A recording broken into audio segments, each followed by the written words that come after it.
আমার ছোট বোনের বাসা হচ্ছে কলোনি আলমনগর। আমার ছোট বোন জামাই, এর নাম হচ্ছে রকি, আর দুই ভাই জ্যাকি উইকি। এবং আমার ছোট বোনের জামাই যেটা, তার নাম হচ্ছে রকি, তার বাসায় আমি যাই। অর্থাৎ আমি আমার বোনের বাসায় যাই অথবা বোন জামাইয়ের বাসায় যাই। কার উদ্দেশ্যে যাই, আমার মা ওখানে গেছে এটা শুনতে পেয়ে যাই। আমি প্রাইভেট কার নিয়ে একাই আমি যাই। যাওয়াতে তারা আমাকে ওই বাইর থেকে যখন আমি আম্মাকে ডাকি, তখন পিছন থেকে এসে আমাকে এরা এসে মারডাং করতে করতে করতে করতে আমাকে ঘরে নিয়ে যায় বন্দি করে বেদুম মারধর মারে। এবং যে মারছে পুলিশও মারে না, মানুষ হইলে মানুষকে মারবে না। আমার বাবাকেও লাথি মারি ফেলে দিচ্ছে। আমার বাবা আমার হাত পা ধরছে, ওদের কাছে ছাড়ে নেই, জানলা দিয়ে বলতে ছাড়ে নেই।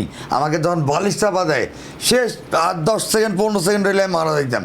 আধা ঘন্টার উপরে আমাকে মারছে, আমার কাছে ফুটেজ আছে। কেন মারলো? ওই কিছুদিন আগে আমি একটা জমি বিক্রি করছি এই সিও বাজারে, প্রায় 1 কোটি টাকা মাইনাস, প্লাস না মাইনাস, 1 কোটি টাকার মাইনাস, কম টাকা আর কি। এটা ভাগাভাগি নিয়ে তাদের টাকা তারা নেয়, আমার টাকা আমি নেই, তারা আমার কাছে হাওলাত চায়, আমি দিতে চাই না। আবার এই নিয়ে তাদের সাথে রেষারেষি হয় আমার।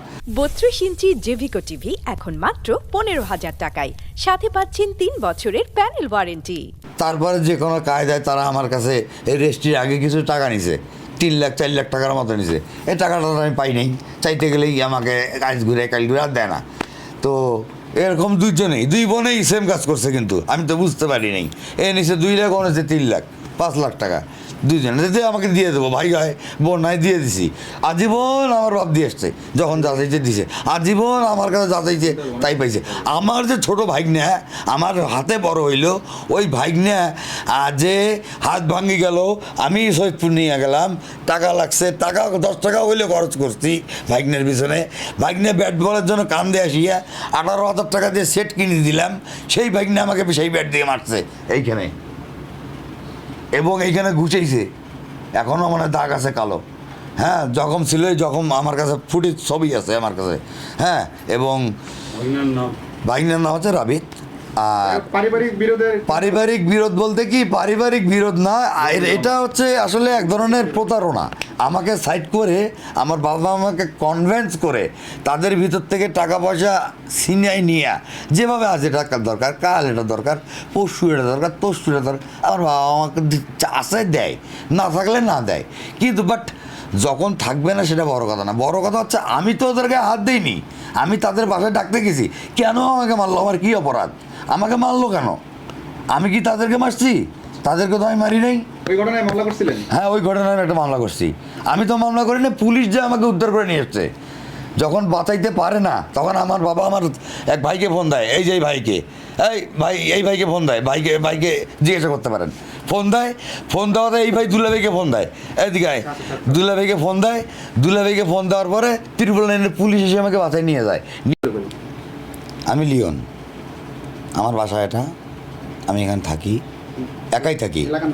এলাকার নাম হচ্ছে ঠিকাদারপাড়া, নূর জামে মসজিদ, এর পরের একটা বাসার পরের বাসাটা আমার। তো এখানে আমি থাকি। এই গত 12 তারিখে আমার রাত 12টা কি 12টা 5 মিনিট 10 মিনিটের সময় 3 জন লোক আমার বাসায় ঢুকে এই দেশি অস্ত্র, বিদেশি অস্ত্র, বড় বড় সোরা, রামদাও এগুলো নিয়ে ঢুকে আমার বাসায় ভাঙচুর করে এবং আমার গেটে মারধর করে, আমাকে ডাকাতির উদ্দেশ্যে আসে, মানে সে আমাকে মারার উদ্দেশ্যে, হত্যার উদ্দেশ্যে আসে। তাছাড়া কার কিসের জন্য আসবে? আমি একা থাকি, আমি গাড়িটা ঢুকেইছি, তার 5 মিনিট পরে ওরা ঢুকছে। যদি একটু কম বেশি হয় হয়তো বা আমাকে সিঁড়িতেই ফেলে দিত, এরকম একটা অবস্থা। ঢোকা দেরি নেই, ওরা ধরে ঢোকা কেমন করে যে আসলো বুঝতে পারলাম না। তো বুঝতে না পারাতে আমি নিরাপত্তাহীনতায় ভুগতেছি। পুলিশের আশ্রয় নেই, পুলিশ এখানে আসে এবং তদন্ত করে, পুলিশরাও ব্যবস্থা গ্রহণ করতেছে। হ্যাঁ, ওদের কাছে একটা ব্যাপারে অবগত আছেই। তারপরে নতুন করে তারা আসে, রাতে দেখে গেছে। হ্যাঁ, দেখে যাওয়ার পর আমি আমার নিরাপত্তা, আমার নিজে ভাড়াটি আছে, তাদের নিরাপত্তাও তো আমাকে দিতে হবে, আমি দিতে পারছি না। আমার 3 তলা ভাড়াটি আছে, তাদের নিরাপত্তা আমি দিতে পারছি না। তারা ভয় করতেছে, ভাই আমাদেরকে আবার কোনো ক্ষতি করবে না কেন? না, আমার বাসায় আমার যে রুজি রুটি সেটাতেও লাত্তি মারতেছে তারা। কে মারতেছে, কারা মারতেছে এটা আমি জানি না, কিন্তু আমার পেটে লাত্তি মারতেছে। চাচ্ছি আমার নিরাপত্তা, আমার জানের নিরাপত্তা। আমার বাচ্চা দুইটা যে থাকে আমার কাছে, বউ নাই, আমার বাচ্চার বউ নাই, বাচ্চা দুইটার কাছে আমি দেখবো। স্কুল নিয়ে যেতে হবে, তাদেরকে খাওয়াতে হবে, পড়াতে হবে। হ্যাঁ, এই রোজগার করব কিভাবে, বা বাচ্চা কাচ্চাদের স্কুল নিয়ে যাব কিভাবে, এই বাচ্চা কাচ্চাদের নিরাপত্তা দেবো কিভাবে? অতটুক বাচ্চার জানের হুমকি, ছোট বাচ্চাকেও জানের হুমকি দিছে তারা। হ্যাঁ, তা সে কাঁদতে কাঁদতে চলে গেছে এখান থেকে, আর আমিও তো বাসায় থাকতে পারছি না। হ্যাঁ, আমি কখন কোথায় যাই, কখন মারি ফেলে, অতটুক বাচ্চা কি করবে, কার কাছে যাবে? হ্যাঁ, কোর্টের মধ্যে যারা হুমকি দিছে তারা আমার ওই এই যারা আসামিরা আর কি, তারাই এরাই হুমকি দিছে, অন্য কেউ আমাকে তো দেয়নি। তার যারা একজনের নাম জ্যাকি, একজনের নাম উইকি, একজনের নাম রকি, এরাই ভাই, 3 ভাই। আর আরেকজন আছে লিমন, ওটা আমার ছোটো বোন জামাই, ওটা ছিল। আরও 10-12 জন ছিল, তারা কিছু বলে নাই, কিন্তু জ্যাকি উইকিরে আমার সঙ্গে খারাপ ব্যবহার করছে খুব। হ্যাঁ, আমাকে দেখি নেবে, মারবে, এবং বলছে যে কলোনির ছেলেবেলেকে চিনিস নাই, চিনবি এবার, তোকে দেখার কথা আছে। তো এতটুকু আমি অতটুকু বলছে, পরে বের হয়, আমি তাড়াতাড়ি বের হয় বাসার দিকে চলে আসি, এক রাত কাটাই, পরের রাতেই এই ঘটনাটা। তা আমি জানি না কোথা থেকে কী হচ্ছে, এটা আমি জানি না, কে করতেছে তাও জানি না, যাকে ওই কি রোগীর এদের করছে এটাও আমি বলতেছি না। আমার নিরাপত্তা পাচ্ছি না, কিন্তু বিচার তো চলবেই, বিচার তো আজকে শেষ হবে না। কিন্তু যতদিন এই ক্ষেত্রে 10 বছর চলে, 10 বছর কি আমি পালায় থাকবো, ওদের ভয়ে লুকায় থাকবো, বা কারো ভয়ে লুকায় থাকবো, আপনার ভয়ে লুকায় থাকবো, 10-এর ভয়ে লুকায় থাকবো, তা তো করতে পারবো না। আমাকে কর্ম করতে হবে, আমি কর্মজীবী ছেলে। হ্যাঁ, আমার বাচ্চা আছে 2টা, তাদেরকে দেখতে হবে, তাদের স্কুল নিয়ে যেতে হবে। একটা ক্লাস 9-এ পড়ে পুলিশ লাইনে, একটা জেলা স্কুলে পড়ে ক্লাস 4-এ। তাদেরকে তো আমাকে দেখতে হবে। আমার জীবনে তাদের জীবনের মূল্য আছে, এই মূল্যটা তারা আমার কাছ থেকেই নষ্ট করাচ্ছে। বাচ্চা দুধের কী দোষ, বাচ্চা দুধের কী দোষ করছে? আমার বাচ্চাকে মারতে চায়, হোয়াট ইজ দিস? কেন আমার বাচ্চাকে মারতে চাবে তারা? কী অন্যায় আমার বাচ্চার? আমার সাথে দিতে পারে অন্যায়? আমার বাচ্চা কী অন্যায় করতে পারে? অতটুকু বাচ্চার নামে কেউ কিছু বললে, আমি তো তাদের বাবা আমার সামনে কান্দে, এবং আমাকে যে কষ্ট দিচ্ছে এটা বলার মতো না ভাই। 12 তারিখ রাত আনুমানিক 12টার দিকে, 12টা 2-4 মিনিট হতে পারে, কমও হতে পারে, হঠাৎ করেই একদল সন্ত্রাসী, হাতে ধারালো বড় বড় ছোরা ছিল, 2.5-3 ফিট ছোরা, রামদা কুড়াল নিয়ে আসি। আমার ছোট ভাই লিওন, ওকে বলে কুত্তার বাচ্চা কোথায় আছিস বেড়া, তোকে আজকে তুলে নিয়ে যাব, খুন করব, বিভিন্ন রকম গালিগালাজ করতে থাকে।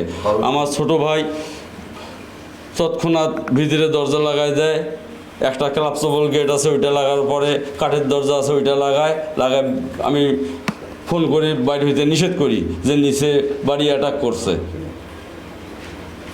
তৎক্ষণাৎ ভাড়াটিয়াদের রুমে রুমে যা লাথি, লিওনকে খোঁজে, লিওন হারামজাদা কোথায়, কোন রুমে থাকে, শর্টকাট বলেন যে বিভিন্ন ধরনের অনেকক্ষণ ইয়ে করার পরে ওরা এই যে আমাদের বাসার এই যে জালনা ভাঙিয়ে দিয়েছে, মোটরসাইকেলের মিটার ভাঙিয়ে দিয়েছে, বাইরে ছিল মোটরসাইকেলটা, মিটার ভাঙিয়ে দিয়েছে, দিয়ে ওরা এই যে এই দিক দিয়ে কলোনির একটা শর্টকাট রাস্তা আছে, ওই দিকে তারা ঢুকে যায়। আর কেউ না। আমার ভাই মামলা করার পরে সেদিন কোর্টে অবজেকশন দিতে গেছিলো, ওরা জামিন পাওয়ার পরে কোর্ট থেকে যখন নামে, কোর্টের বারান্দায় আমার ভাইকে থ্রেট করে, মামলা তুলি না নিলে ওরা ব্যবস্থা নেবে, কিভাবে মামলা তুলতে হয় ওরা দেখবে।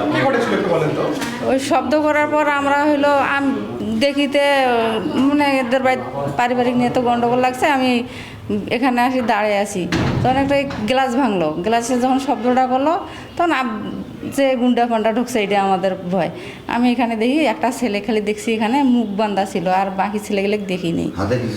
হাতে কি জানি ছিল, ওটা যে ব্যাডের মধ্যে, ব্যাডের এগুলো ব্যাগ আছে না, ওইটার ভিতরে ঢুকেছে, ছোরা কি ওটা আমি দেখিনি। আমরা গত 7 জুন 2026 খ্রিস্টাব্দে একটা অভিযোগ পেয়েছিলাম, বাদী AKM আজমুন নবী, ওনার অভিযোগের প্রেক্ষিতে আমরা একটা মামলা নিয়েছি। পরবর্তী জানতে পারি যে আসামিরা 5 জন আসামি ছিল সর্বমোট, তারা 5 জনেই বিজ্ঞ আদালতে জামিন পেয়েছেন, পরবর্তীতে যে আপনি যে হামলার কথাটা বলতেছেন, এটা আমাদের নলেজে নাই। এটা যদি তারা আবার পুনরায় অভিযোগ করে, আমরা আইনগত ব্যবস্থা গ্রহণ করবো, বিধি মোতাবেক আইনগত ব্যবস্থা গ্রহণ করবো। আমরা এই রংপুর সিটি কর্পোরেশনের নাগরিকের সর্বোচ্চ নিরাপত্তার চেষ্টা করতেছি, করে যাব। তারা যদি আমাদেরকে জানায়, তাহলে আমরা অবশ্যই তাদের নিরাপত্তার সর্বোচ্চ ব্যবস্থা গ্রহণ করবো।